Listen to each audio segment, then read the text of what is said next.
महादेव श्री मनुष्यनाथ भगवान की परम पूज्य गुरुनाम गुरुदेव आचार्य श्री 108 श्री विमल सागरी महामुनि राजे की परम पूज्य गुरुनाम गुरुदेव आचार्य श्री 108 श्री सन्मति सागरी महामुनि राजे की परम पूज्य वंदेव धन्य ब्रह्माचार्य गुरु शरणाचार्य सूर्य गच्छाचार्य गणाचार्य गुरुदेव श्री राज सागरी महामुनि राजे की समय विश्व धर्म की उत्तम ब्रह्मचर्य धर्म की परम पूज्य श्री माता जी की आदिका संघ की बंधुओं, समय दर्शन के निराकार, समय ज्ञान के मूलाधार, समय चारित्र के श्रेष्ठ आचार्य स्वरूप परम श्रद्धेय परम आराध्य पूज्य गुरुदेव से जो कुछ सीखा, जो कुछ पाया, हम आपको वही देने का प्रयास करेंगे।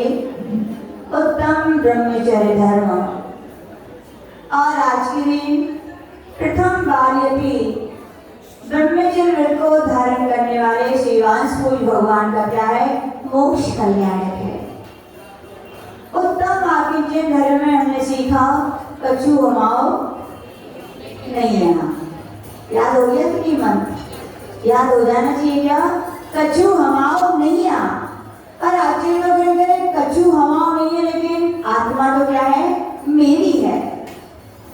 आचार्य लोग कह रहे हैं ब्रह्मचर्य यानी ब्रह्म यानी आत्मा, और आत्मा में ही रमण करना, आत्मा में ही आचरण करने का नाम क्या है? ब्रह्मचर्य धर्म है। ब्रह्मचर्य को गुरुदेव कहते थे, इसे शील भी कहते हैं। क्या कहते हैं? शील।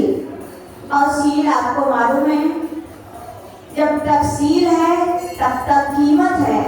जिस दिन शील समाप्त है उस दिन कीमत भी समाप्त है।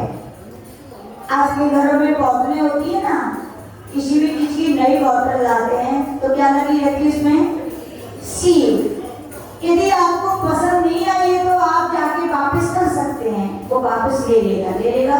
लेकिन सील खोलती है तो उसकी कीमत है क्या? तो अच्छे लोगों यही कह रहे हैं कि लौकिक जगत में जैसे सील की कीमत है, वैसे मोक्ष मार्ग में सील यानी ब्रह्मचर्य की कीमत है। जहाँ सील है वहाँ कीमत है, और जहाँ सील नहीं है वहाँ पर क्या? कीमत नहीं है। उत्तम ब्रह्मचर्य धर्म यानी आचार्य श्री बताते थे, जो हमारी ऊर्जा का प्रभाव अधोगति की ओर है। गुरुदेव कहते थे जल की तरह ही काम की धारा होती है। इसकी धारा होती है, जैसे जल का प्रवाह होता है वैसे काम विकारों का भी प्रभाव होता है। लेकिन जैसे जल के प्रवाह को रोक करके बांध किया जाता है, और उस बंधे हुए जल में बांध बना करके फिर तो ऊर्जा भी उत्पादित कर दी जाती है। ऐसे आचार्य भगवान कह रहे हैं, जो काम जल की तरह प्रवाहमान है उसके लिए ब्रह्मचर्य से, मर्यादाओं से रोक करके हम अपनी आत्मा को भी क्या कर सकते हैं? उस ऊर्जा के प्रभाव को ऊर्ध्वगमन करके अपनी आत्मा को भी क्या? परमात्मा बना सकते हैं। ब्रह्मचर्य धर्म यानी पूज्य गुरुदेव कहते थे, अपन सभी ब्रह्मचर्य एक व्रत होता है। एक स्थूल रूप से ब्रह्मचर्य अणुव्रत होता है, एक ब्रह्मचर्य महाव्रत होता है, और आज क्या है? उत्तम ब्रह्मचर्य। सब में कहने को तो एक शब्द समान है, लेकिन बहुत बड़ा अंतर है। पूज्य गुरुदेव कहते थे, ज्ञान की धारा का प्रवाह अलग अलग नहीं होना चाहिए। एक जगह यदि हमारी एकाग्रता होती है तो आचार्य भगवान कहते हैं वो प्रवाह अनवरत चलता है। तो आचार्य भगवान कह रहे हैं कि चाहे व्रत का हो, चाहे अणुव्रत का हो, चाहे महाव्रत का हो, ये तो सीढ़ियां हैं। क्या है? ये सीढ़ियां हैं, साधन है। लेकिन ब्रह्मचर्य, उत्तम ब्रह्मचर्य धर्म है, वो क्या है? हमारी मंजिल है। क्या है? हमारी मंजिल है। जब एक साधक ब्रह्मचर्य की साधना करता है, बचपन से ही आचार्य भगवान बताते हैं, हम जिस कुल में उत्पन्न हुए वो जैन कुल है। क्या है? यहाँ पर जैन कुल में उत्पन्न होते हुए ही बच्चों के लिए जब तक विवाह नहीं होता तब तक के लिए कहा जाता है, हे पुत्र, हे बेटियों, यदि जीवन में शील की रक्षा करनी है तो जब तक विवाह नहीं हो जाता तब तक क्या धारण कीजिए? ब्रह्मचर्य चाहे व्रत को धारण कीजिए। और ऐसे पुत्र पुत्रियां ब्रह्मचर्य व्रत को क्या करते हैं, धारण करते हैं। यद्यपि आचार्य भगवान कहते थे कि ब्रह्मचर्य व्रत तो आजीवन ही होना चाहिए, लेकिन जिन्होंने काम विकारों पर कंट्रोल नहीं रहता, तो आचार्य भगवान कह रहे हैं ऐसे वयस्क की उम्र में आपको विवाह करना चाहिए। क्या करना चाहिए? यद्यपि विवाह यानी शादी यानी बर्बादी। क्या है? शादी यानी बर्बादी। विवाह यानी तबाह नहीं करना चाहिए, अच्छी चीज नहीं है। लेकिन जिनकी काम वासनाओं पर लगाम नहीं होती है, तो आचार्य भगवान कहते हैं जो काम वासनाओं का कचरा पूरी समाज में ना फैले, उसे असीमित को सीमित करने के लिए कहा जाता है क्या? विवाह कर लीजिए। आप क्या कर लीजिए? विवाह कर लीजिए। लेकिन विवाह भी बहुत बड़ा अंतर है हमारे भारतीय संस्कृति के विवाह में और पाश्चात्य संस्कृति के विवाह में बहुत बड़ा अंतर है। यूं कहा जाता है आपकी भाषा में, पाश्चात्य संस्कृति में पहले लव होता है, फिर मैरिज होती है, और अपने यहाँ पर भारतीय संस्कृति में पहले क्या होता है?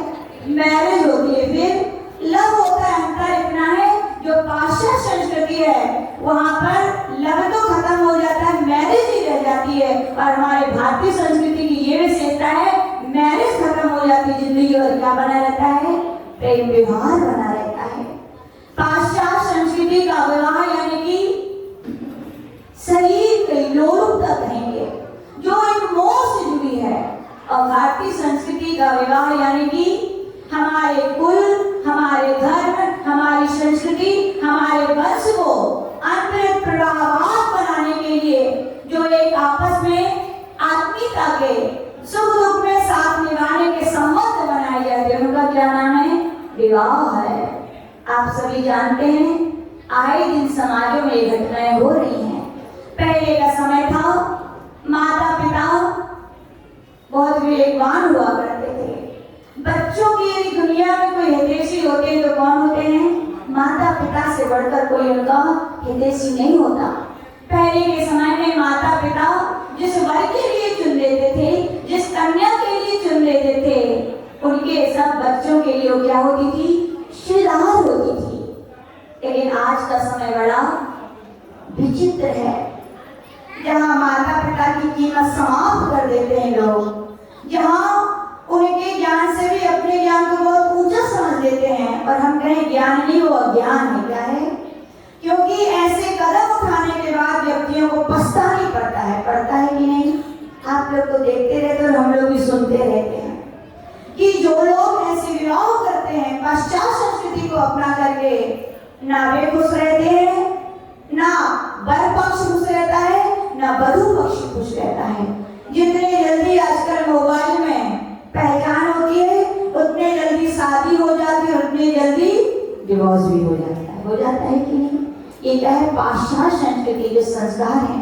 हमें गौरव होना चाहिए कि हम भारतीय संस्कृति में उत्पन्न हुए। जिसमें हुए आप लोग एक मनाते हो वैलेंटाइन डे, बनाते हो कि नहीं? आपको पता है क्यों मनाते हैं ये? बस खाली आप लोग हंसी मजाक कर लेते हो, लेकिन इतिहास के पन्नों को जब हम खोलते हैं तो आचार्य भगवान कहते हैं कि रोम नाम का एक देश है। कौन सा देश है? रोम।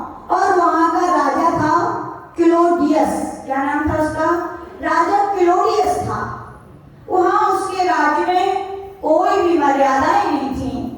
सभी स्त्री पुरुष पशुओं की तरह बेलगाम काम सेवन में लगी रहते थे। जहां देखो जब अति हो जाती है तो क्या होते हैं? वे बेकार ही रोग बन जाते हैं। क्या बन जाते हैं?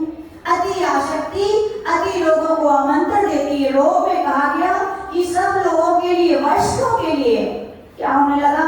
एड्स जैसा। सबसे पहला एड्स का रोग हुआ तो कहाँ हुआ था? रोम में हुआ था। सभी लोग बहुत चिंतित थे क्या किया जाए।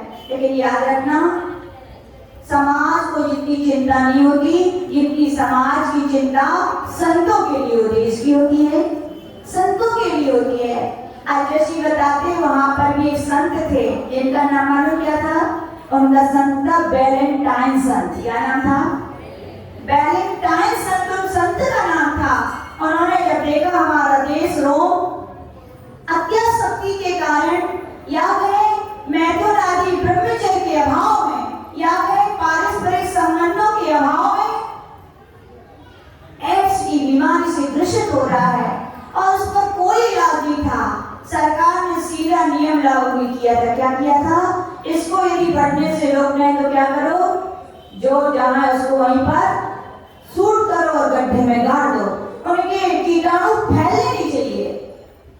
जब वैलेंटाइन के लिए ऐसे अपने देश का दृश्य दिखाई दिया तो उन्हें चिंता हुई और उन्होंने पता लगाया। मालूम कहाँ पता लगाया? इतने सारे देश हैं, इतने सारे संप्रदाय हैं, लेकिन उन्होंने पता लगाया कि पुरुष और स्त्री के संबंध को स्थापित करने वाला और लंबे समय तक स्थापित करने वाला, बीमारियों से बचाने वाली यदि पद्धति है तो कहां पर है? बोले भारत देश में। कहां पर है वो? और इस पद्धति का नाम है क्या? विवाह की पद्धति, जो असीमित रूप से पुरुष और स्त्रियों की वासनाएं जब संबंध नहीं होता, विवाह नहीं होता, तो किसी के साथ भी किसी के साथ मेल हो जाता है। ये कहीं कचरा असीमित जगह पर फैल जाता है, उसको असीमित से बचाने के लिए वहां पर भारतीय संस्कृति में क्या किया जाता है? विवाह कराया जाता है कि भैया कचरा एक निश्चित समय तक ही सीमित रहे, एक निश्चित स्थान तक ही सीमित रहे। तब कहा जाता है वो वैलेंटाइन संत ने भारतीय संस्कृति के अनुसार अपने रोम देश में भी विवाह की पद्धति को शुरू किया था। क्या किया था? और फिर जब राजा क्लेडियस को मालूम चला जो व्यक्ति खुद ही कामी हो तो उसे ऐसे विवाह की पद्धति को देखकर अच्छा नहीं लगा, तो कहा जाता है कौन से दिन मनाते हो लोग वैलेंटाइन डे? हफ्ते से याद है। वाह। और कुछ पूछे तो याद नहीं होगा। तो 14 फरवरी को, लेकिन प्रारंभ कब हुआ था? 14 फरवरी 498। अभी क्या चल रहा है? 24। कितना चल रहा है? 2024। यानी कि 498 सन में वहां पर आचार्य भगवान कह रहे हैं कि ये वैलेंटाइन सन को उन राजा के कहने पर उन्हें सूली पर चढ़ा दिया गया था। क्या कर दिया गया था? जिन लोगों का जीवन उन वैलेंटाइन संत की कृपा से, शिक्षा से, उपदेशों से संबंध में बना था, उन लोगों ने उनके स्मरण रूप में 14 तारीख को जिस दिन फांसी पर चढ़ाया गया था, सूली पर चढ़ाया गया था, उसी दिन को रोम के लोगों ने क्या किया था? ये वैलेंटाइन डे मनाना प्रारंभ किया था। तो यानी कि हमें गौरव होना चाहिए कि हमारी देश की, भारत की, भारतीय संस्कृति में विवाह की परंपरा जो है बहुत श्रेष्ठ है। लेकिन आज क्या हो गया है? परंपराएं बहुत बिगड़ गई हैं। याद रखना, विवाह खाली दो शरीर का मेल नहीं है, गुरुदेव बोलते थे। विवाह यानी कि दो परिवार का मेल है। विवाह यानी दो अपने संस्कृति को बढ़ाने वाले घरों का मेल है। और आज एक पुत्री किसी धर्म के पुत्र किसी जाति का है। आश्चर्य तो तब होता है जब जैन कुल में उत्पन्न होने वाले, उच्च कुल में उत्पन्न होने वाले वे लड़के लड़कियां निम्न कुलों के साथ जाते हैं। किसके साथ जाते हैं?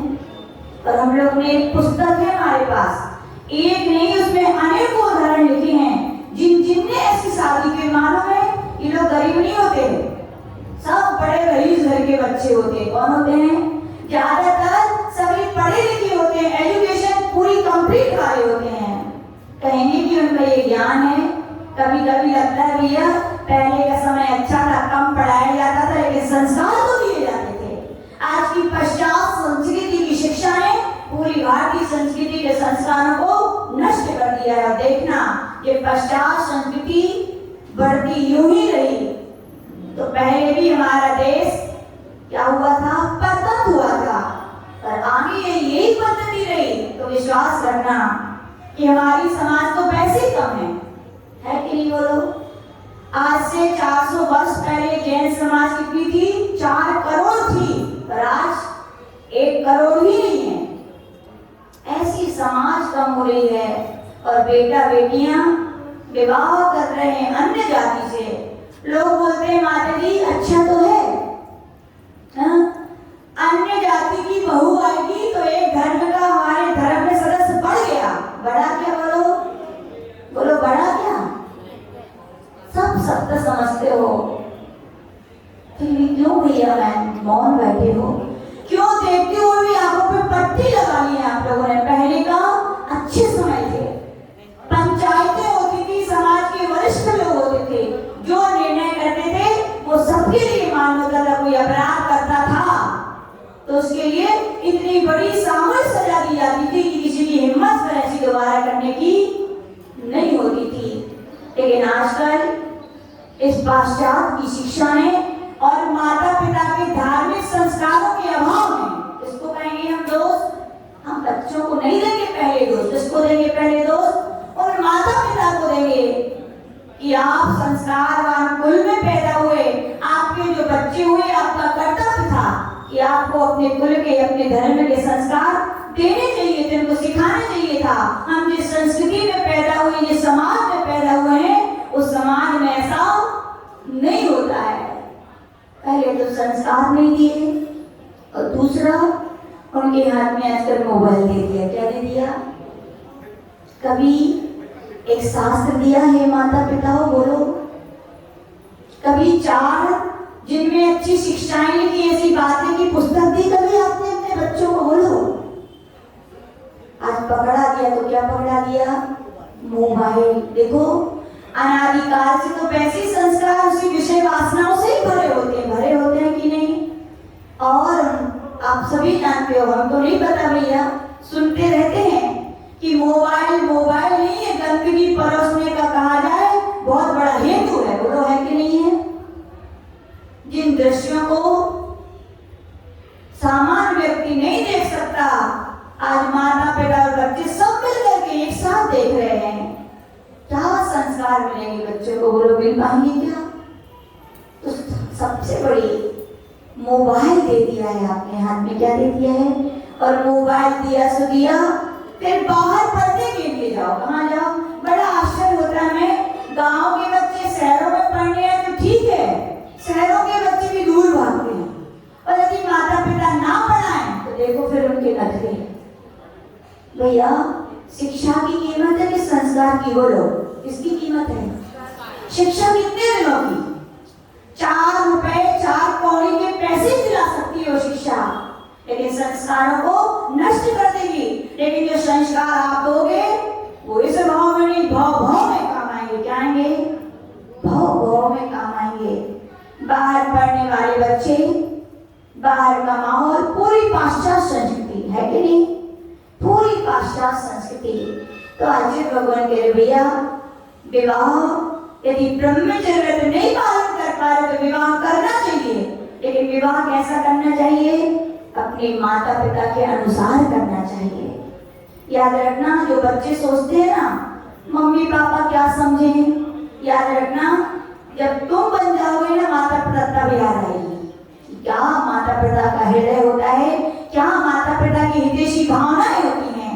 याद रखना हे पुत्रों, कितने भी तुम काले होगे, कितने भी तुम विकलांग होगे, कैसे भी तुम्हारे में गुण नहीं होगे, लेकिन उन माता पिता के लिए तुम राजकुमार से कोई कम नहीं हो। बोलो सकता है कि नहीं? हर माता पिता को अपने राजकुमार से कम नहीं लगते।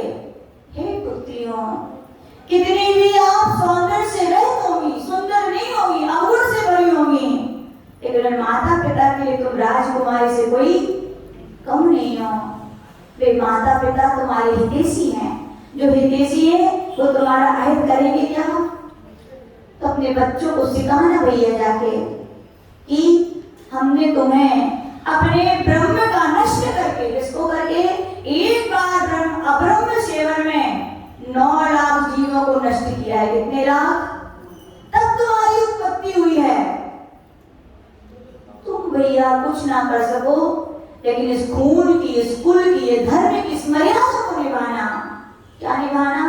कभी कोई ऐसा काम मत करना कि जिससे हमारे कुल की, हमारे धर्म की, हमारी संस्कृति की शान आन बान में कमी आए, याद दिलाना उन्हें आदिनाथ महाराज की पुत्रियों को। कौन थी वो? लड़कियां सुन लेना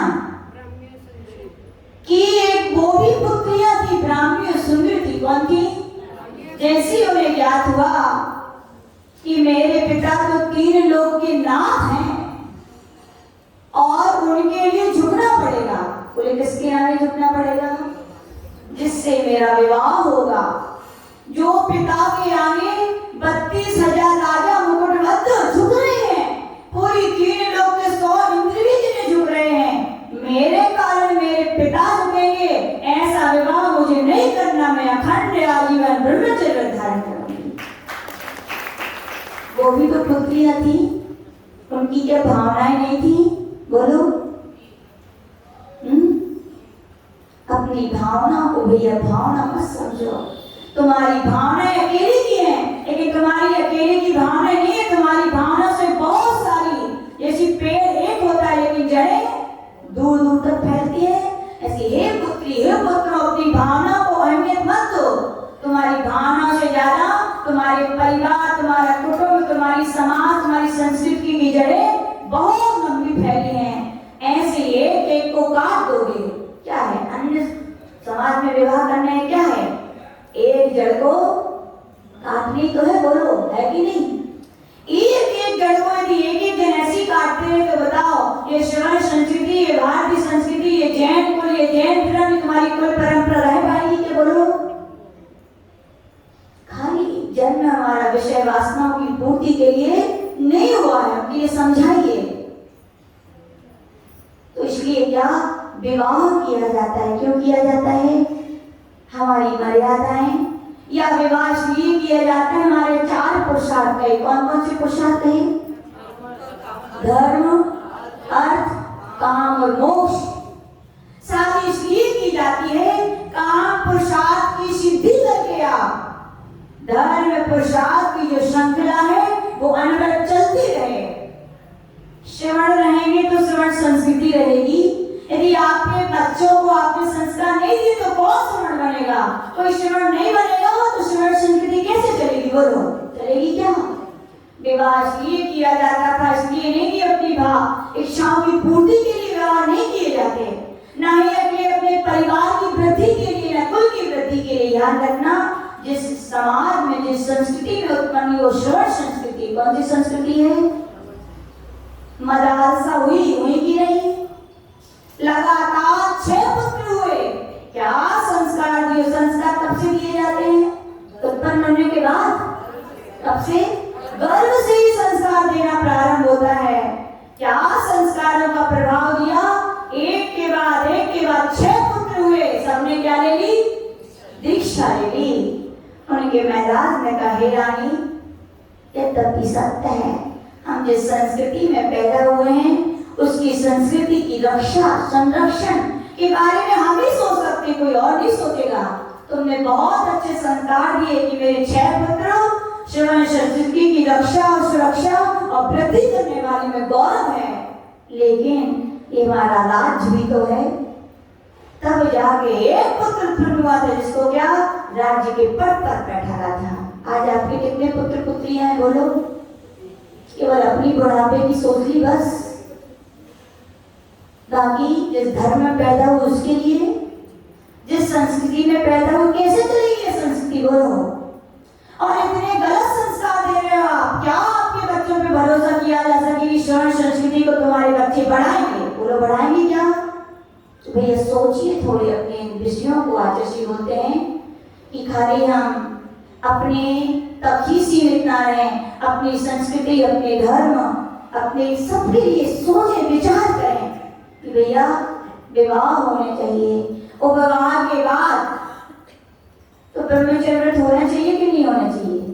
होना चाहिए। क्या होना चाहिए? एक पति और एक पत्नी व्रत होना चाहिए। शादी होने के साथ ही पंडित जी वगैरह व्रत दिलवाते, भैया आज से तुम्हारा एक पति व्रत है इस वधू, और वर्ष कहते तुम्हारा से पत्नी व्रत है। याद रखना, खाली शरीर से संबंध त्यागने का नाम ब्रह्मचर्य नहीं है। आचार्य भगवान तत्व ग्रंथ में कह रहे 4थे अध्याय में, यदि पराई स्त्री को तुम्हें स्पर्श करने की इच्छा हो रही है तो तुम्हारे व्रत में क्या लग रहा है? दोष हो रहा है। किसी पराई स्त्री के देखने की इच्छा हो रही है तो भी क्या लग रहा है? ब्रह्मचर्य व्रत नहीं है, दोष है। किसी पराई स्त्री के हाव भाव देखकर उससे बातें करने की इच्छा हो रही है तो भी क्या है?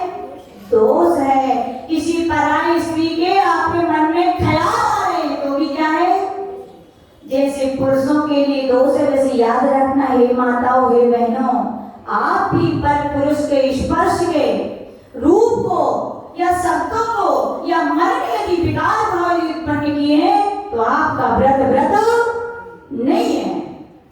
और इतना होने के बाद भी आचार्य भगवंतों ने कहा भैया जितने भी पर्व के दिन आते हैं कि नहीं? कौन कौन से आते हैं? अष्टमी, चतुर्दशी, दशलक्षण, अष्टामिका, शाश्वत पर्व है। हम नहीं कह रहे। आचार्य भगवंतों ने कई लोग बोलते माता जी नई शादी है तो क्या हुआ भैया? आप धर्म की मर्यादाओं से जुड़े हो तो आपकी धर्म की मर्यादाओं को आपको पालन करना पड़ेगा। पर्वों के दिनों में तो आपको व्रत धारण करने पड़ेंगे। और हम नहीं कह रहे, आचार्य सतीर्थ कीर्ति जी महाराज प्रश्नोत्तर नाम के शास्त्र में कह रहे हैं जो नवविवाहित जो न हो यदि ब्रह्मचर्य व्रत पर्वों के दिनों में धारण नहीं करते हैं सीधा ग्रह विष्ठा में कीड़ा होते हैं। क्या होते हैं? इसलिए ध्यान रखना। कई लोग कितनी आसक्तियां होती है, हंसते हंसते कहते हैं माता जी नई शादी हुई है हम लोग पालन नहीं कर पाएंगे। हमने कहा अच्छा ठीक है, विष्ठा में कीड़ा होना अच्छा है तुम्हारे लिए, लेकिन पालन करना तुम्हारे लिए सिखाना अपने बेटे बेटियों को भैया कि शादी करो उसके बाद कम से कम क्या करना? अष्टमी, चतुर्दशी ये पर्व आते 10 लक्षण, कुछ भी हो जाए अपनी ये विकारी भावनाओं पे लगाम लगाना, ब्रेक लगाना, संयम पालन करना तो तुम्हारा विवाह करना फिर भी सार्थक है। नहीं तो असुगति, नीच गति, निष्ठा के कीड़ा होना पड़ेगा। एक बार सुकरात से पूछा गया यदि विवाह भी कर लिया है तो कितनी बार सेवन होना चाहिए? कितनी बार होना चाहिए? तो उन्होंने कहा जिंदगी में एक बार। कितने बार? क्यों एक बार? क्योंकि पशु ही होते हैं कि नहीं? पशु मत्स्य होता है, यूं कहा जाता है वो एक बार सैनी का सेवन करता है। कितने बार करता है जीवन में? एक बार। वो कौन है? पशु है। कौन है वो? पशु है, पशु। और आप क्या हो? सुकरात से उस मनुष्य ने कहा, व्यक्ति ने कहा संभव नहीं है कि जिंदगी में एक बार हो। तो उन्हें मालूम क्या कहा? वर्ष में एक बार करना चाहिए। कितने बार? बड़ा ही लगता है पापी व्यक्ति होगा, क्योंकि हमारे यहाँ कहा गया जिनकी जितनी काम से की इच्छाएं आसक्तियां रहती है पुण्यात्मा नहीं मिल जाए। क्या हो भैया? सोच रहे हो आजकल तो पत्नियां नहीं मिल रही है, हमें तो मिल गई, हम बहुत बड़े पुण्यात्मा है। याद रखना पत्नी मिलने का नाम पुण्यात्मा नहीं है, पत्नी होने के बाद भी ब्रह्मचर्य व्रत का पालन करना ये पुण्यात्मा है। आसक्तियां नहीं होना ये पुण्यात्मा है। हम नहीं कह रहे, आचार्य उमा स्वामी महाराज कह रहे हैं जितने ऊपर ऊपर के देव होते हैं उनको सुख अधिक होता है लेकिन आसक्तियां कम होती हैं। तो उन्होंने कहा कि वर्ष में एक बार होना चाहिए। नीच सिर हो गया, ना संभव हो तो क्या करें? तो उन्होंने कहा भैया ठीक है 6 महीने में एक बार होना चाहिए। बोले नहीं हो सकता तो क्या करें? सीधा सुकरात बहुत बड़े दार्शनिक उन्होंने कहा कफन ओढ़ के सो जाना चाहिए। बोले तुम मरे हुए हो, जिंदा हो ही नहीं। बोले तुमसे अच्छे तो पशु हैं। बोले क्या है? सोचिए अपनी, खाली विवाह देह का संबंध नहीं है भैया। तो अच्छे लोगों का विवाह करो, लेकिन इन सब बातों का क्या रखो? ध्यान रखो। एक उम्र हो जाए तो क्या करो? ब्रह्मचर्य धारण करना चाहिए। 15 दिन, 20 दिन। कई लोग कभी पिछी के फॉर्म भरे जाएंगे तब पता चलेगा। पानी में है, लेकिन इसके डर के कारण कोई फॉर्म ना भरे, ऐसा भी मत करना। ये संज्ञा बहुत बड़े जीवन का बम्पर आया है, अभी अज्ञानता में जिए, लेकिन हमें ज्ञान हो गया है, अब हम आसक्तियों में आत्म साधना में जिएंगे। अभी तक शरीर का पतन किया, अपनी शरीर की ऊर्जा को अधोगति की ओर ले जाके नष्ट किया, लेकिन हम अपनी ऊर्जा के लिए हम ऊर्ध्वगामी बना करके अपने मोक्ष मार्ग को क्या करेंगे, प्रशस्त करेंगे। ऊर्जा तो ऊर्जा है ना, नीचे प्रवाह कर दो नष्ट और ऊपर प्रवाह कर दो तो शक्तियां देती है कि नहीं? वही शक्ति तो आप लोगों में, वही भोजन आप करते, वही तो हम करते हैं। क्या अंतर है बोलो? आप लोग ऊर्जा के प्रवाह को नष्ट कर देते हो गलत दिशा की ओर, और साधु जन क्या कहते हैं, ऊपर की ओर ले जाते हैं, आत्मशक्तियों को जागृत करते हैं। शक्ति आती कहां से है? सबके पास शक्ति तो ऐसी है, आप ऊर्जा को नष्ट करने में लगे, वो ऊर्जा को एब्जॉर्ब करने में लगे हैं। एक कांच होता है ना, सूर्य की किरणें यदि कागज पर रखी जाए, वो कांच तो क्या हो जाता है, कागज, और शीशा ना हो, कांच ना हो तो जलेगा क्या कागज? क्यों नहीं जला? और वो लेंस रखा तो क्यों जल गया? बोलो। जो सूर्य की किरणों की ऊर्जा बिना कांच के इधर उधर जा रही थी, उस लेंस को रख के क्या कर दिया, उसकी सारे केंद्र पर उसके लिए एकत्रित कर दिया, तो उसी ऊर्जा ने क्या कर दिया, कागज को जला दिया। संत लोग भी ब्रह्मचर्य व्रत का पालन करते हैं, या श्रावक भी जो ब्रह्मचर्य व्रत का पालन करते हैं, वो अपने ऊर्जा के प्रवाह को ऊपर ले जाते हैं, और क्या होता है, उनका मोक्ष मार्ग प्रशस्त होने लगता है। लोग कहते हैं सुख मिलता है, सुख मिलता है क्या? बोलो। बहुत बड़ी गलत धारणाएं बिठाए हैं। और लड़कियों को भी हम लोग कहते, कई लड़कियां शादी करने, चलो दीदी बन जाओ, शादी में कोई फायदा है क्या? तो शादी करने वाले क्या कहते हैं, ऐसा लड्डू है खाओ तो, क्या बोलते हो, खाए तो खाए सो बसता है, ना खाए। कितना गलत सिखाते हो, बोलो सत्य है क्या ये? क्या कभी रेत के पेड़ने से तेल निकला है क्या? कभी बोलो। पानी के मंथन से क्या मक्खन निकला है क्या? बोलो। कभी पत्थर पर हल चलाने से क्या खेती हुई है क्या? बोलो। तो कैसे ऐसा कह देते हो आप लोग? याद रखना, जो ऐसा कहते हैं, एक जीव जो मोक्ष मार्ग पर चढ़ने के विचार बना रहा था, वो पीछे की ओर हो जाता है। वो वास्तविकता सही है। हम लोग देखते हैं कितनी सारी लड़कियां जुड़ जाती हैं, लेकिन उनकी जब निकलना नहीं देना पड़ता है तो कितने सारे प्रबंध उनके घर वाले कर देते हैं विचारों का, और वो क्या हो जाता में फंस जाती है। याद रखना, आप जिसको सुख मान रहे हो, सुख नहीं है। स्वान देगा कुत्ता, हड्डी चबाता है, आनंद आता है। किसका आनंद? बोलो। हड्डी में से कुछ निकल रहा है क्या? किसमें से निकल रहा है? उसकी हड्डी से डालें कट जाती हैं, डालें कट जाती हैं तो खून निकलता है। वो क्या सोचता है कि हड्डी से आनंद आ रहा है, हड्डी से आनंद आ रहा है। ऐसी याद रखना भैया, इन काम सेवन में ना आनंद था, ना आनंद है, और आनंद होने वाला है। यदि आनंद होता तो 5 तीर्थंकर शादी नहीं करते क्या? करते कि नहीं? करते भैया। इसलिए आचार्य भगवान कह रहे विवाह करो, लेकिन अपनी शक्ति को अपने समय हो जाए, उम्र हो जाए तो उनसे विरक्त होना चाहिए। छोटे छोटे देखो भी, पंच कल्याण एक बार दिल्ली में हुआ, कुंडलपुर में हुए, पथरिया में माता पिता बने। कितने उम्र के लोग पता है चंद्रा चाची? 35 साल के लोग। कितने लोग? आप लोगों को तो शर्म आएगी जिनके व्रत नहीं होंगे उनके लिए। माता पिता बन रहे हैं, आजीवन अखंड ब्रह्मचर्य रख लेना। उनकी क्या भावनाएं नहीं है क्या? उनकी इच्छाएं नहीं है? बोलो। उनकी क्या आत्मा नहीं है? उनको क्या ज्ञान नहीं है? 30-35 साल में अखंड ब्रह्मचर्य व्रत को धारण करके क्या बोलते हैं, अब की जिंदगी हम धर्म के लिए व्यतीत करेंगे। किसके करेंगे? धर्म के। ये है भैया विवाह का मतलब। लेकिन कितने लोग कुछ समझ में नहीं आता लोगों के। तो अच्छे लोगों के रवैया, विवाह करो लेकिन समय सीमा के बाद विरक्त होना चाहिए, तो आपका विवाह करना भी सार्थक है। नहीं तो विवाह तो दवा है, साथ ही आपकी बर्बादी है, आपकी ऊर्जा को नष्ट करने वाली है। साधु पूज्य आचार्य धर्मशाला जी का नाम सुना है? वो बोलते थे, बोले साधु और यदि ब्रह्मचारी तो कभी बूढ़े नहीं होते। बोले किसका विवाह है ये? ब्रह्मचर्य का। बोलो सत्य है कि नहीं?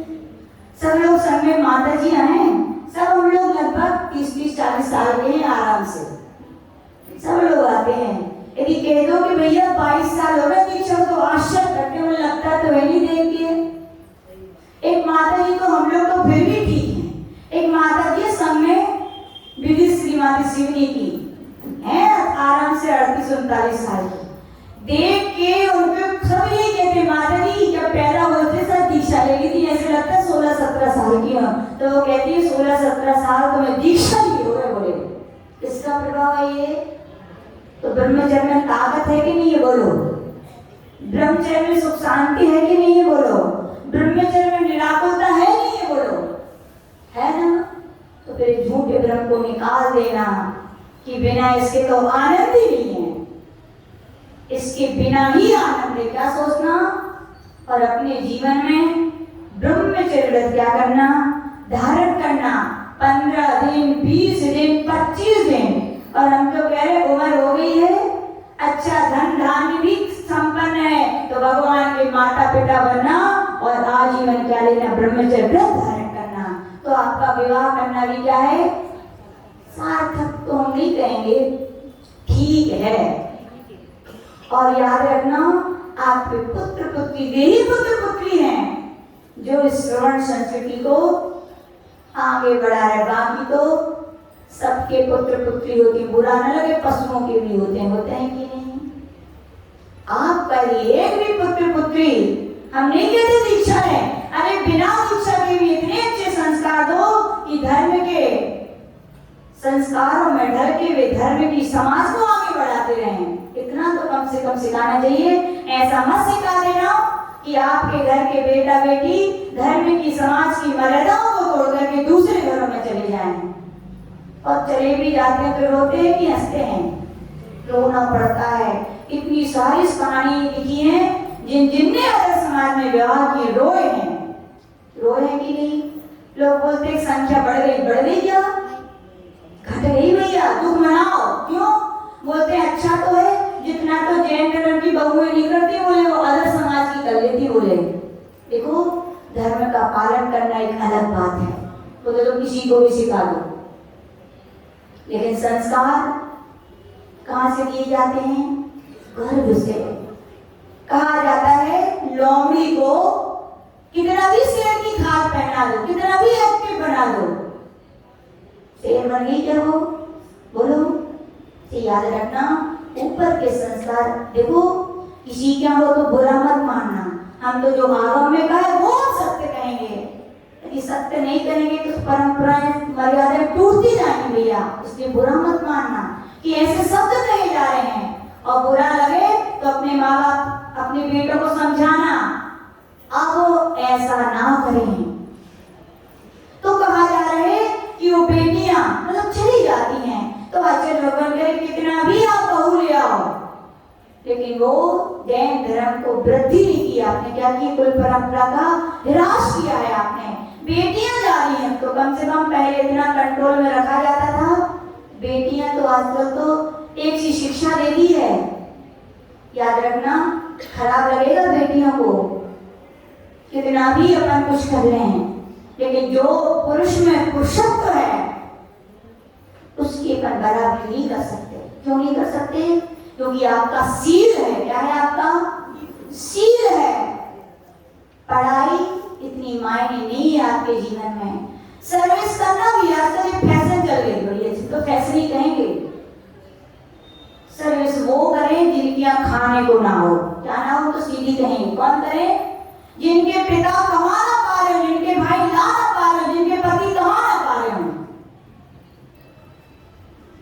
या आपके यहाँ कुछ कमी हो, सब कुछ है फिर भी शौक से। किससे? बोले घर में बोर होते हैं, बोले भैया धर्म में पूजा करने का तुम्हें टाइम नहीं है। हाँ, माता जी महाराज जी है, क्लास पढ़ने नहीं जाना, प्रवचन करने नहीं जाना, इसमें रुचि नहीं है, और फिर भी बोलते हो बोले समय नहीं है। कैसे माने आपके पास, बोलो। घर की चौखट ही, चाहे बेटी हो, चाहे स्त्री हो, चाहे माँ हो, उनकी वो बंद दीवारी अच्छी है। बंद दीवारी क्यों कहेंगे? लगता है ये बंधन है, लेकिन पूज्य गुरुदेव के बंधन नहीं है। ये आपकी जो स्त्री पाप की पर्याय है, इससे छूटने का द्वार है। वो क्या है? वो सील नहीं रहेगा कि नहीं तुम कुछ कर लो। क्या मिलेगा अगले भाव में? बोलो, कुछ मिलेगा? दुर्गति के सिवा कुछ नहीं मिलेगा। तो पूज्य गुरुदेव कहते थे बिल्कुल नहीं होना चाहिए सर्विस मर्विस करने की, और करे तो वे करे जिनकी मजबूरी है। जो मजबूरी में करेगा उसके अलग विचार रहेंगे, और जो ऐसे कर रहे हैं उनके अलग विचार रहेंगे। फिर देखो बच्चों को 2 छूट, बेचारे आराम से सीधी धमकी देते हैं, नहीं करोगे तो हम ब्याह होता है। देखो, एक पुत्र पुत्री अदर कास्ट में शादी करते हैं, नीच कुल का बंद करते हैं, एक भाव की खुशी ना जाने कितने भाव में तुमको पीड़ा देगी कि नहीं देगी? आश्चर्य होगा, देगी। तो कहना चाहते हैं कि भैया अपने पुत्र पुत्रियों को क्या करो, बहुत अच्छे संस्कार दो। पुत्र पुत्रियों से भी कहना चाहते हैं आप अपनी भावना में अकेले मत उलझे रहो, अपनी समाज के, अपने माता पिता की भावना को भी समझना चाहिए, और ऐसे काम ना करें। हमने सुना था एक मोमडन से शादी की और एक मेथर से शादी, किसने की? किसने की? जैन कुल की लड़की ने। बताओ, वो मालूम मेथर ने पहले दिन क्या कहा? झाड़ू उठाओ, सबसे पहले झाड़ू लगा के आओ तो अपने पिता के घर के सामने लगा के आओ। क्या बीती होगी सबकी भावनाएं पूरी प्रेम। लोग कहाँ से सीखते हैं? पिक्चरों से। कहाँ से सीखते हैं? पिक्चर कितने घंटे की होती है? 2.5 से 3 घंटे की। उसमें तो सब हो गया, शादी भी हो गई और बर्बादी भी हो गई। आपकी जिंदगी के 2.5 घंटे की है। आजकल देखो ज्यादातर टीवी और मोबाइल से ही बच्चे बिगड़ रहे। बोलो, सब उनकी अकेले होना चाहिए, और शादी हो भी जाए तो आजकल पहला हमें क्या होना है? मम्मी जी टोकती रहती हैं, पिताजी खांसते रहते हैं। अब क्या चाहिए? सेपरेट होना है। ओह, सेपरेट बनानी है, ये कष्टों का समझो बहुत बड़ा भार है। तो सत्य कह रहे, जो लोग अकेले रहते पूछो उनसे जाके। एक भाभी आई थी, बोल रही थी माता जी जब से अलग बने तब से बड़ी पापड़ तो खा भी नहीं मेरी। बोले जब से अलग हुए तब से क्षेत्रों पर तो वंदना करने नहीं जा पाते। जब से अलग हुए न धर्म के कार्य में हिस्सा ले पाते। क्यों? पहले 2-4 जन घर में रहते थे, जब से अलग हुए तब से 3 दिन का पालन जानते हुए तो भी नहीं हो पा रहा है। बोले फायदे हैं क्या अलग होने के? बोलो। लगता है जिंदगी है स्वार्थ की जिंदगी। किसकी जिंदगी है? आप एक घर के हिस्सा हो और आपने हिस्से इसके बांट कर दिए तो आपका आना क्या है? अच्छा नहीं है। तो आज के लोगों कह रहे बहुत सारी बातें विवाह के विषय में, यानी विवाह करें, ब्रह्मचर्य व्रत का पालन करें, बच्चों में अच्छे संस्कार दें। इसके बाद आचार्य लोगों कह रहे हैं ब्रह्मचर्य महाव्रत सरल है कि धारण करना। कई बोलते अरे उनके घर कछु ना हुई है तो बन गए महाराज। अच्छा कछु नहीं से बन गया, ठीक है। ऐसी एक बार सभा 3-4 लड़के बैठे थे, वो बातें कर रहे थे, सरल है बोले। तो एक भैया जी ने सुन लिया, वो उनके पास गए, बोले अच्छा एक काम करो, इधर आओ, ये पकड़ो 1 लाख का चेक। क्या बोले? सत्य बात है। बोले ये पकड़ो 1 लाख का चेक, एक काम करो, एक चौराहे से दूसरे चौराहे तक नंगे जाके बता दो। बोले बता पाओगे क्या? सरल नहीं है नग्न। आचार्य जी बोलते थे कपड़े तन को ढांकने नहीं पहने जाते, कपड़े वासना को ढांकने पहने जाते हैं। पर कपड़ों को उतारना यानी पहले वासना को उतारना है। जिसने वासना को जीता है वो कपड़े उतार पाता है। ऐसे कहने वाले तो दुनिया में बहुत होते हैं। एक बच्चे भी होते हैं आजकल के। यहाँ पहले का एक समय था मतलब बूढ़ी बूढ़ी माता जी लोग सुनाती, बोले हमारे बच्चों ने तो माता जी 5 साल तक चट्टी पे घूमत रहे, बोले बाबी ना पहना तो काम चल जाए, कोई शर्म नहीं। और आज के वितरक से बच्चे तनक से उनकी वो खिसका दो, छिप जाएंगे। वासनाएं कहां से आई? ये गर्भवती माताएं, अब बेड रेस्ट चल गई आजकल। हम पहले का समय था 1 2 नहीं 4 4 5 5 बच्चे होते थे, घर का सारा काम करने वाले नौकरानी लगी थी क्या? कोई नहीं लगी थी, सब करते थे कि नहीं? सब करते थे, और करते हुए भगवान के नाम लेते थे, शास्त्र भी पढ़ते थे, जाप भी करते थे, तो बच्चे भी वैसे होते थे। आजकल बेड रेस्ट और बढ़िया, ऐसी चाहते थे जो करने ना पड़े, बस हाथ में क्या है? मोबाइल। जितने बूढ़े बूढ़े लोग मोबाइल चलाना नहीं जानते, उतने भी बिना पढ़े लिखे, जिनको ABCD भी नहीं आती, मोबाइल ऐसे चलाते जैसे मास्टर है। कहां से संस्कार आए बोलो? कहां से आए? हे माताओं, जो गर्भ में आपने जैसे विचार किए, जो देखा वो संस्कार उन बच्चों पर गर्व से ही पड़े। सत्य है कि नहीं? सत्य है। तो आचार्य भगवान के रवैया, अपनी जो संस्कृति है उसके लिए क्या करो? संभालो। तो आचार्य भगवान कह रहे हैं कि बच्चे भी लाज आती है तो पैंटी भी नहीं उतार पाते, और धन्य है वे इस कली काल का अजूबा चमत्कार, इस कली काल का चमत्कार कहें, अजूबा कहें, इस धरा पर इस कली काल में भी दिगंबर संत उत्पन्न हो रहे, इस काल का चमत्कार भैया। जहां लोग खाने में और काम वासनाओं में पड़े हैं, वहां धन्य है वे जीव जो वासनाओं को त्याग कर दिगंबर संत बन रहे हैं, है कि नहीं?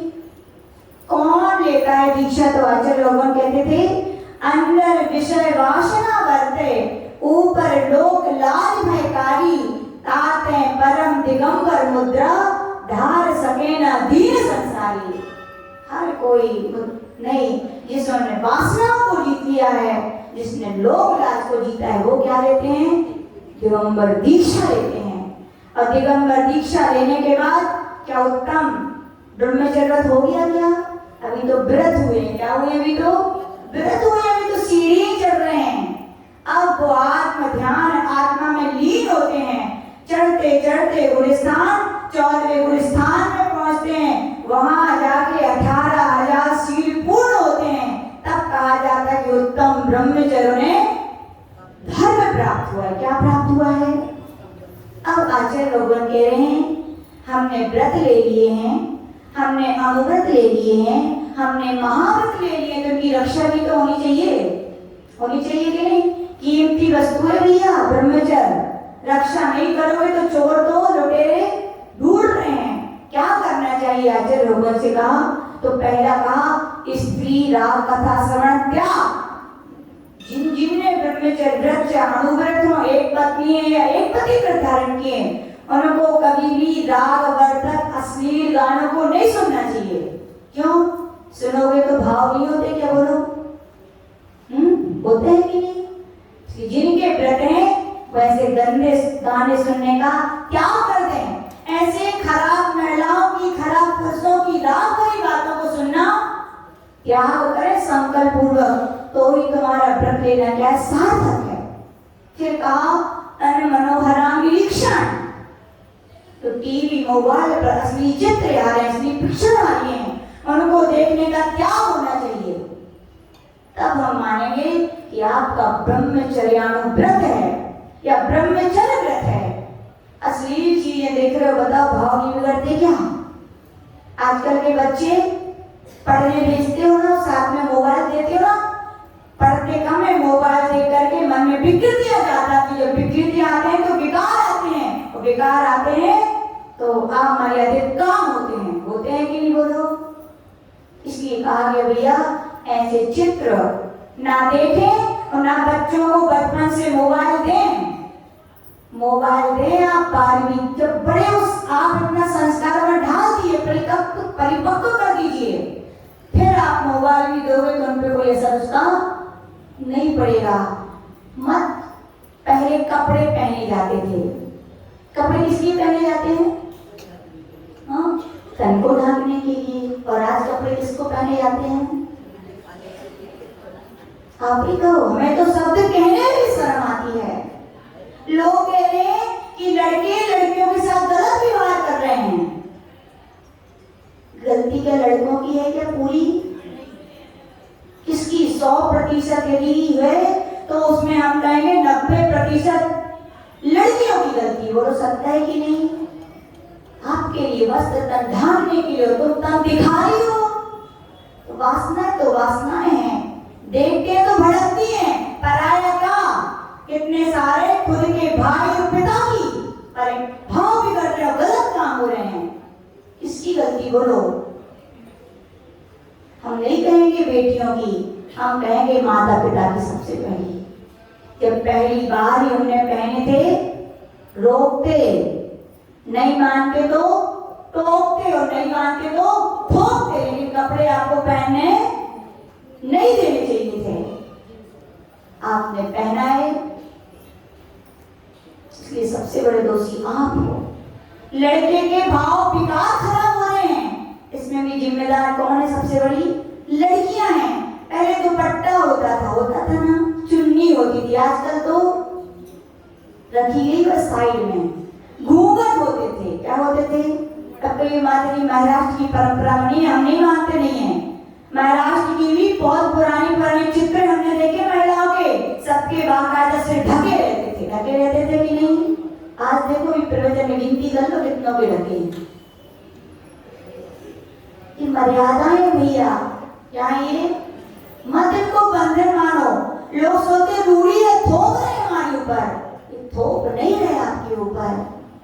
ये समाज संस्कृति को बढ़ाने वाली जो मर्यादा है उनको सिखा रहे हैं आपके लिए।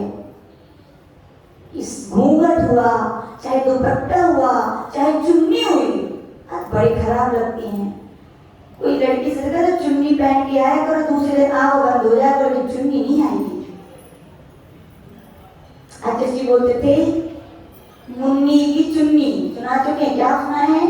मुन्नी की चुन्नी की कीमत सोने की गिन्नी से भी कई जाना है। बेटियों को गिन्नी मत देना है माता पिताओं, लेकिन चुन्नी डालना जरूर सिखाना। वो दुपट्टा नहीं है, आचार्य जी बोलते थे 2 पट्टे उसमें जुड़े हैं, शादी के पहले माता पिता का, तो शादी के बाद अंकल का।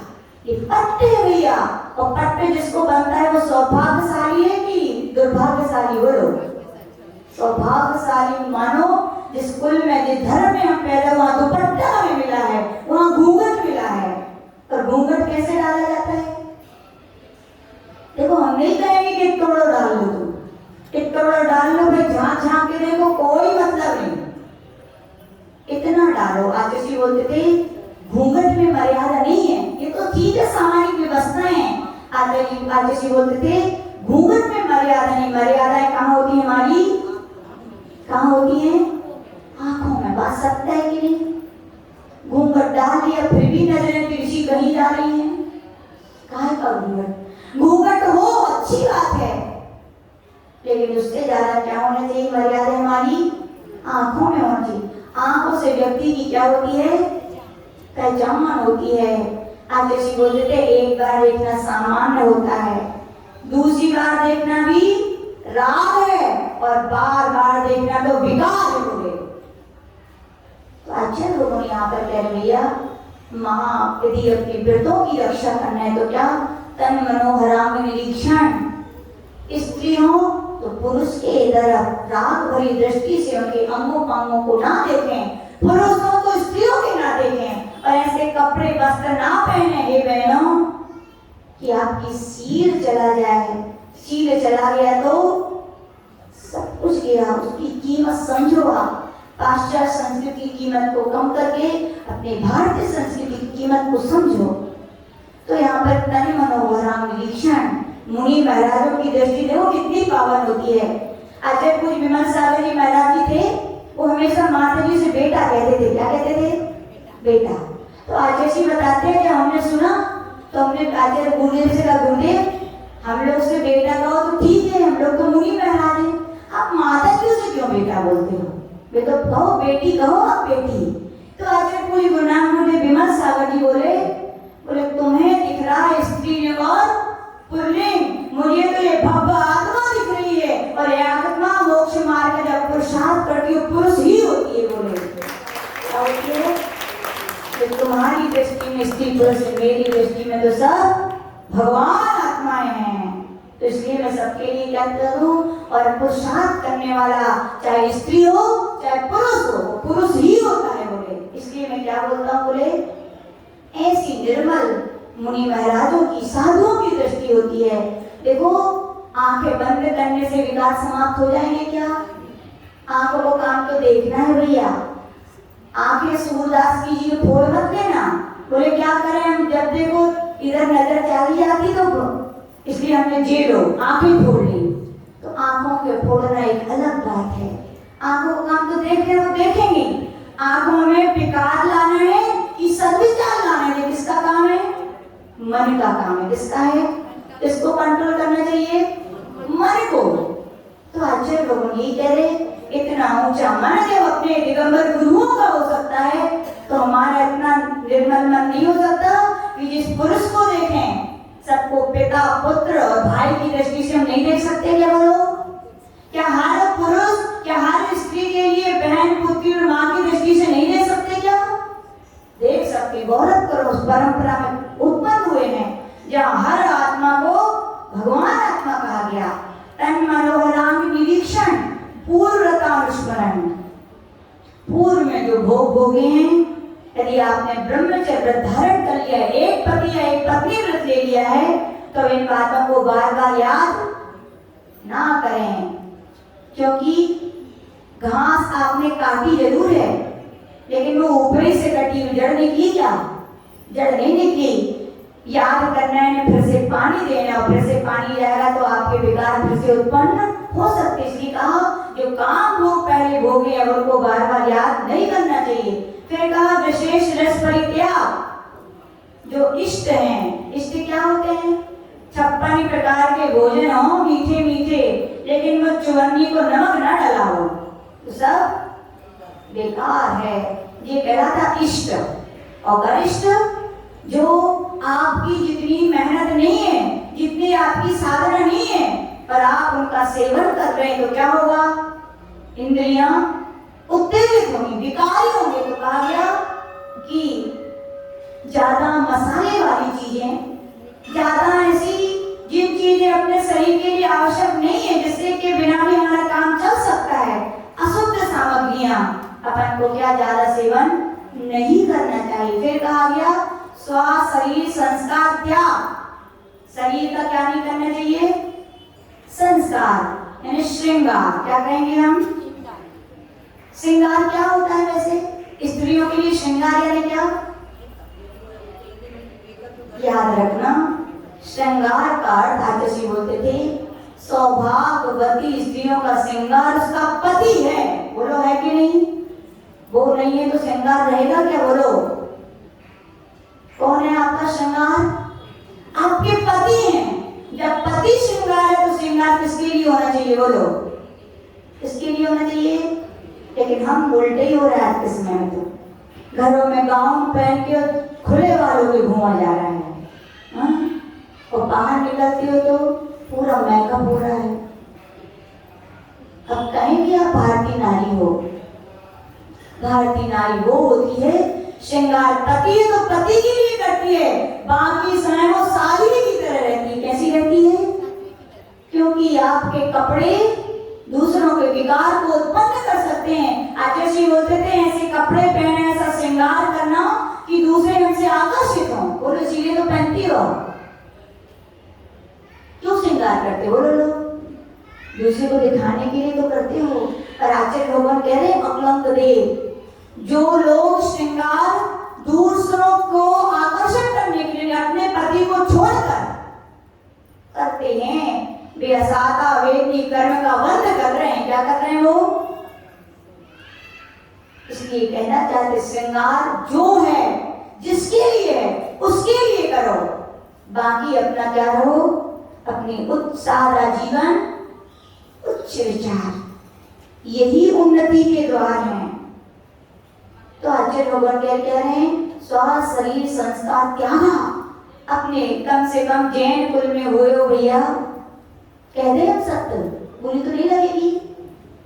आते जी से पूछा गुरुदेव जो नेल पेंट लगाती हैं क्यों लगाती हैं? तो उन्होंने सीधी कहा था, मालूम क्या कहा था? बुरी लगे तो क्या करना, छोड़ के जाना। और कई माता जी की तरह उम्र तो पक्की है, चिकनी घड़ा, याद रखना तो जे ही हो जो कहने वाले हैं। गुरुदेव ने कहा नेल पेंट पे ही लगाती हैं बड़े बड़े नाखून करके, जो श्रेणी की पर्याय से आई है या श्रेणी बनने वाली है। बोले अब हम कहना चाहते हैं कितने लोग लगाएंगे?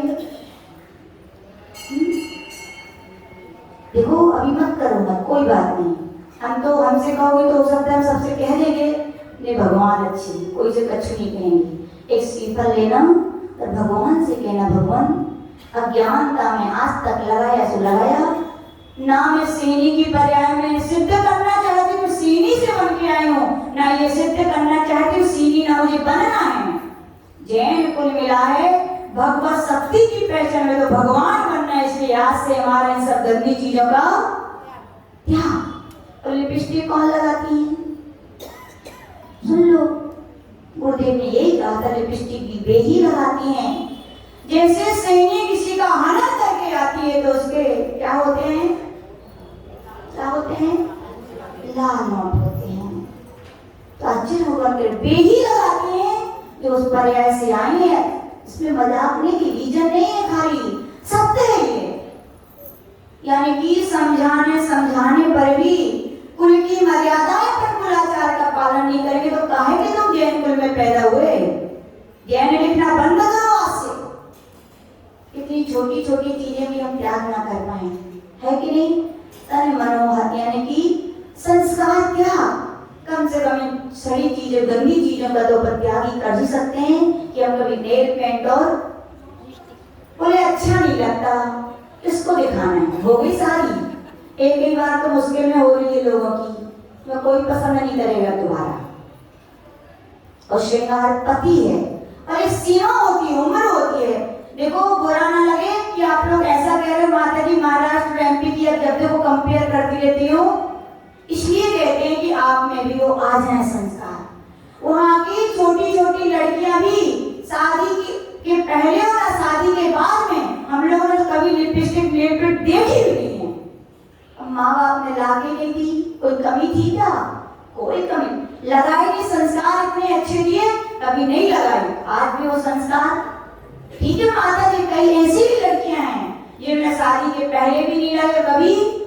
जरूरी है कि उनके बिना शादी नहीं होती क्या? बोलो।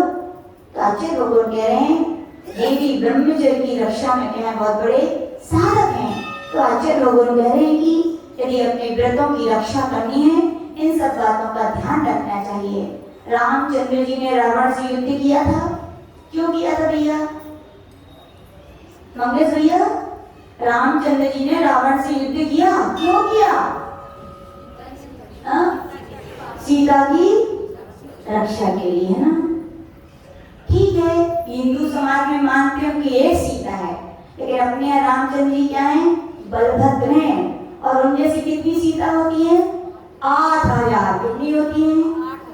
अपने आगम में कहा रामचंद्र जी ने सीता की रक्षा के लिए युद्ध नहीं किया, बल्कि उन्होंने युद्ध किया तो सारी स्त्री जाति समाज की रक्षा के लिए। यदि वो युद्ध ना करते ना जाने आज तक हर घर में रावण हो जाते कि नहीं? इसीलिए याद रखना रामचंद्र जी ने सीता की रक्षा नहीं की, किसकी की थी? हे माताओं, आपके स्त्री जाति की रक्षा की थी। इसलिए इस भारतीय संस्कृति की रक्षा करना भी क्या है आपका बहुत बड़ा दायित्व है। आप छोटी उम्र में हो तो भी ब्रह्मचर्य का पालन करें। अच्छा है शादी तो होनी चाहिए क्या? मंगेश भैया कह रहे हो मत कहो ये पाप के लिए हाँ। ये बोलो माता जी आप तो देखो पापी है, मानते हैं आपका इतना तीव्र पाप कर्म का हो रहा कि आपको करनी पड़ी, क्योंकि पुण्य आत्मा होते तो पूज्य गुरुदेव के संग में आगे भर्ती हो जाते, लेकिन पाप आत्मा थे, वासना पर ब्रेक नहीं कर पाए तो शादी करनी शादी, इतने इतने से बच्चे कच्छू नहीं समझते, बोले हाँ मैं तो शादी करूंगा बोले, और ये भी फिक्स होने लगा इससे करूंगा, अभी बहुत बढ़िया, बड़ी तरक्की पे है। कहाँ से संस्कार आते हैं? याद रखना, आचार्य भगवान कह रहे कि अपनी भारतीय संस्कृति बहुत श्रेष्ठ संस्कृति है। उसकी संस्कृति में ब्रह्मचर्य व्रत का पालन, यानी उस संस्कृति के संतति को प्रवाहमान करना, कहने को तो बहुत कुछ है, लेकिन बस इतने ही कहेंगे। आज यहाँ सब लोग व्रत लेके जाएंगे। क्या व्रत लेके जाएंगे? पुरुष भैया कि एक स्त्री ही व्रत जिनका हो तो ठीक है, नहीं हो तो लेके जाएंगे। महिलाएं भी एक पुरुष व्रत ही लेके जाएंगी, केवल तन से दूसरे पुरुष को नहीं, मन से भी नहीं मानेंगे, स्पर्श से भी भावना नहीं करेंगे, रूप से न शब्दों से। ऐसे हम ब्रह्मचर्य व्रत का क्या करेंगे? पालन करेंगे। जितनी बेटियां हैं वे भी शादी जब तक नहीं हो जाती तब तक क्या करेंगे? ब्रह्मचर्य व्रत का पालन करेंगे। और क्या कहा जाएगा? और व्रत पालन करने के बाद अपने उम्र हो जाए तो क्या करेंगे? फिर कफन ओढ़ के सोना है कि मोक्ष मार्ग पे आगे बढ़ना है? आगे बढ़ना है ना, तो उम्र के साथ साथ 15 दिन, 20 दिन, 25 दिन, और हम तो कहेंगे बहुत हो गई अब इस, अब क्या करो? उससे विराम करके जो धर्म है उसका अमृत का पान करो, तो वास्तविकता में अपना जीवन उत्तम ब्रह्मचर्य है। एक एक सीढ़ी बढ़ेगा, मुनि महाराज बनेंगे। कौन बनेंगे? अमरावती के सारे पुरुष। तो माता जी कौन बनेंगी? की सारी महिलाएं। और फिर देखो एक एक गुणस्थान बढ़ते बढ़ते बढ़ते जब चलेंगे और कदम बढ़ाएंगे तो विश्वास रखना मंजिल भी मिलेगी। और वो मंजिल होगी जब हमारे 18,000 सीढ़ी पूरे होंगे और हमारे अंदर भी उत्तम ब्रह्मचर्य धर्म प्रवाहमान होगा। इसी भावना के साथ जय परम पूज्य आचार्य गुरुदेव विराज सागर जी महा